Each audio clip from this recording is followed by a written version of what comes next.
After a quick overnight layover back in Chiang Mai, I'm ready to start my journey to the town of Sukhothai. Let's go.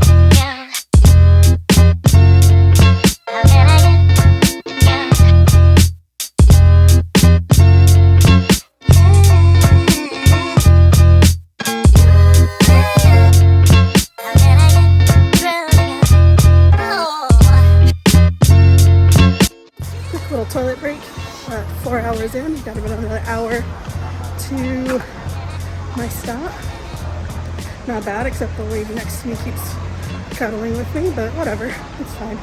So finally made it to Sukhothai, and I have a 2.5 kilometer walk in the sun to my hostel, or to my guest house.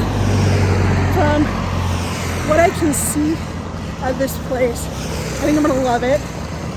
I need to follow up because I think my accommodations rents out bicycles for the day, which would make this part so much easier. And it's a small town. I think the population said 37,000, which is tiny, but I'm gonna hoof it to my place, get all cleaned up, rest up a little bit, and head out. This is gonna be a nice place to explore. Okay, so the sweetest thing just happened, and this is why you travel to places outside of the normal tourist tract. So I'm walking down this street, for lack of a better word, and there's like ancient ruins everywhere. And this cute lady in a motorcycle like flags me down, and she's insisting on calling my accommodations owner, because I guess they're friends, because she asked me where I was staying, and I told her. She's like, oh, the owner's my friend, let me call them, have them come get you. I said, no thanks, I don't have money, which isn't true, but it was gonna cost a lot. And she said, no, free, they're my friend. I said, oh, okay, like I'm not gonna say no.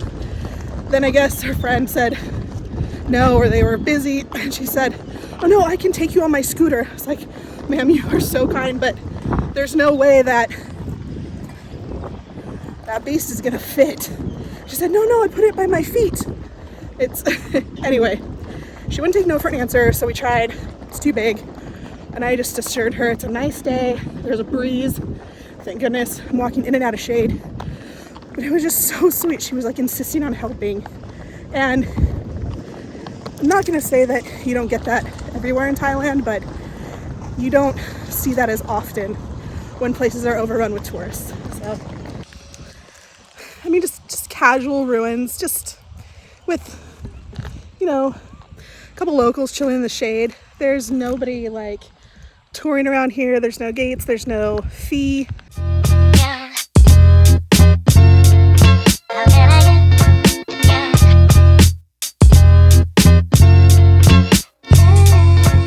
That was a beautiful walk. Thank goodness Thailand, for the most part, is flat.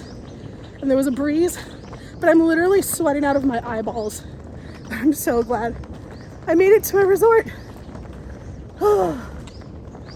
Sukhothai City Resort. Ugh, there's dirt. All right, let's do this.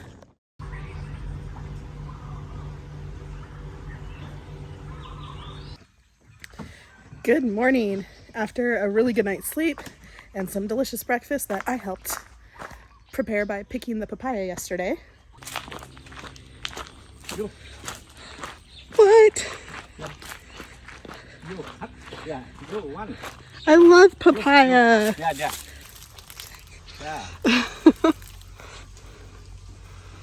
Oh. Yeah. Cut. Oh yeah. So. Yeah. Let's go check out some temples. I got the noble steed. We'll see how bad my butt hurts at the end of the day. Let's go.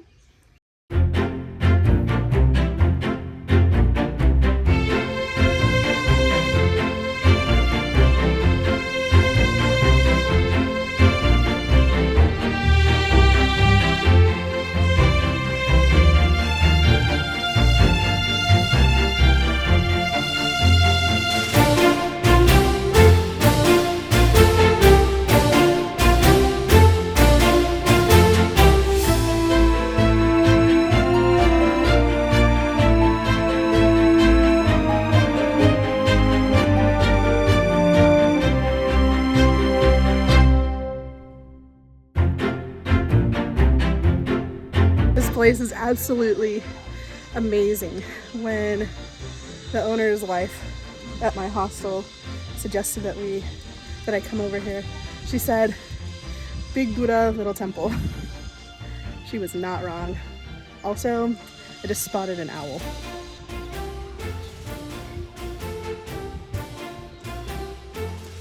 I hope it's just sleeping. That'd be kind of weird. Also, I had to put on a skirt, so I've got a skirt and shorts on. I am dying, but I'm glad I brought it because I want to be respectful. Oh, but I can't wait to take it off.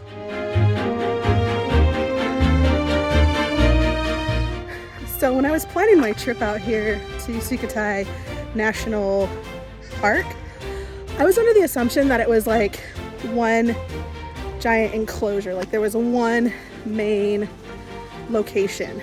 But as it turns out, it's more like Petroglyph National Park in Albuquerque, where there's like one central location, but then there's like a whole bunch of like splinter offshoots. This is one of the offshoots.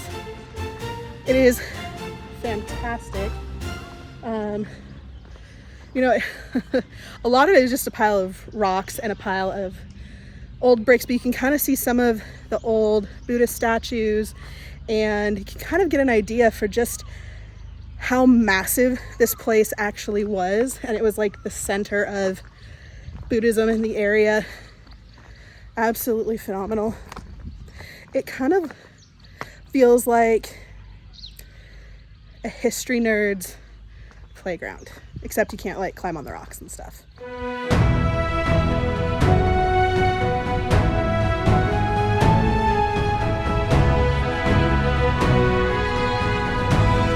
So it's noon. Been to quite a few temples already this morning. It is very, very hot, and one of the things that happens when I put sunscreen on my face is that when it gets so hot, the sunscreen melts and gets into my eyes and becomes difficult to see. So I thought it was necessary to get out of the sun. So I came to the Sukhothai like historical museum, mainly to get out of the sun. Just a couple bucks, and it has already been worth it. It's a really cool exhibit. You can't take any photos inside, but it goes over the topography, the layout of the old ancient city, and the ways that they're trying to preserve everything. And it's actually really, really cool, really interesting. It's just not interesting to show on video. So just know that it's like a little break out of the sun. Had a 7-Eleven lunch, toasty and some vitamin C. And now I'm checking out the next building in the museum. But the grounds are really pretty. Like, they just got stuff just kind of everywhere. Beautiful flowers, you can hear the birds. Because we're not in the jungle like we were up north. Not as many mosquitoes, so that's a huge win, because I've just been sitting outside in the shade and it's been lovely, but I want to go inside because it's still Thailand. It's still freaking hot.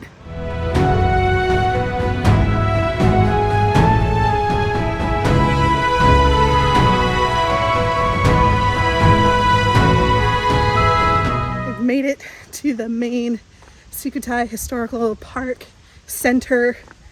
It's massive.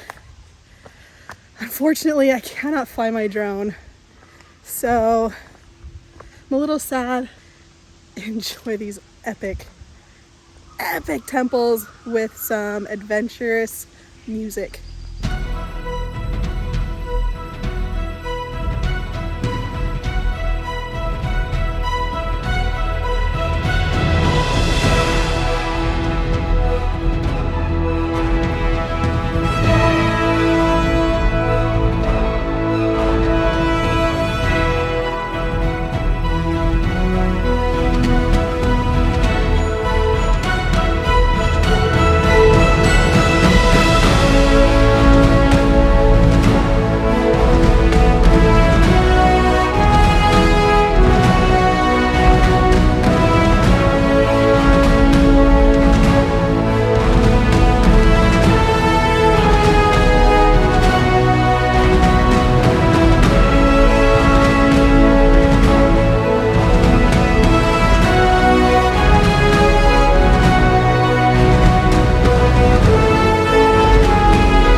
So much detailed info on the map that they give you. Like the one that my hostess gave me, it was a little overwhelming because you couldn't really figure out like which route you were going to take or like what specifically you wanted to see. And I found that for me the easier part is looking for these like shuttle bus stop stations, because it just has the highlights and it's really dumbed down because it's built for tourists that don't speak the same language, which is awesome.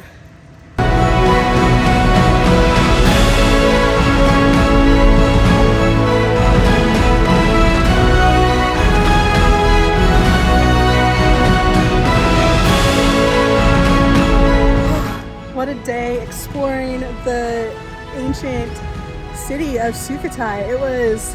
It still is amazing. I have to cycle out of here. It's the best way to see everything because it's so spread out. You do need some way of getting around, whether it's a bicycle, a motorbike, getting driven around in a tuk-tuk or like a little cart that they have here, I think.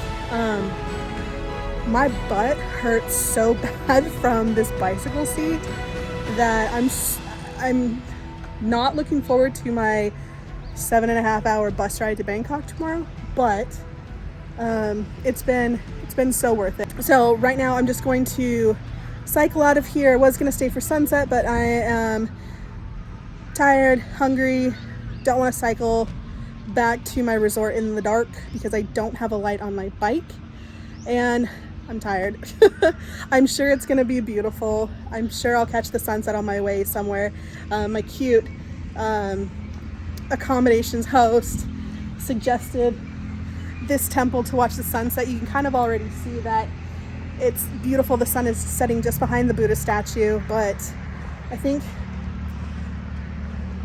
I'm ready to go grab some food.